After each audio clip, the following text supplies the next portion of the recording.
Stephen, the government in office a few weeks, they've been straight into the crises management, haven't they? Rate rise is one thing, but this energy crisis they've got to grapple with as well, Stephen.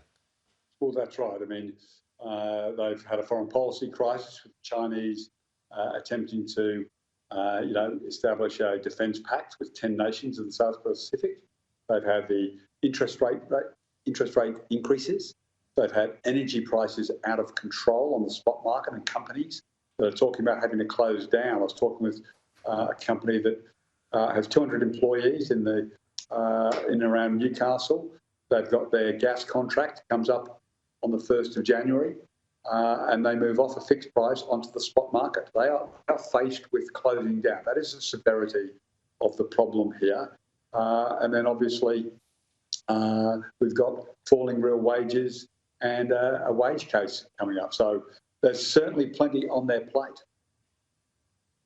Michael Kroger, there's maybe a honeymoon for a couple of months. People give new governments a little bit of grace, but it doesn't last that long, does it?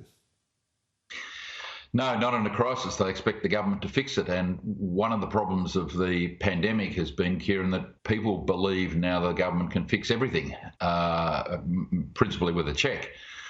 So that's no longer open to this government. So, yeah, the patience of the electorate will run out in 6 to 12 months. And, Albanese and Jim Chalmers have to convince people that they know what they're doing. And I think Australia's probably faced with a recession or close to it next year, rising interest rates, inflation, etcetera, etcetera. It's just going to be bad news on Labor's watch, and it's going to be an enormous challenge for them to convince people they know what they're doing. So hang on to your hats. A challenge on the defence front as well, Stephen Conroy, the subs. The Labor Party says the former government's left a capability gap. Reports today that the former Defence Minister had the plan in place to bring the sub acquisition forward. What's your read on all of that? Well, look, Peter Dutton's contribution, though, was quite extraordinary. I mean, it showed that he's lied to the Americans because he promised that these would be confidential conversations. He's lied to the British because the AUKUS agreement says we'll consider the British sub. He's already dumped the British sub for the last couple of months, according to him. And more importantly, he's lied to the people of Adelaide, which is why I wouldn't have said this before the election, because he promised that the subs would be built in Adelaide. So the first two subs are going to be built in the US. I mean, this bloke, it's extraordinary, his contribution today.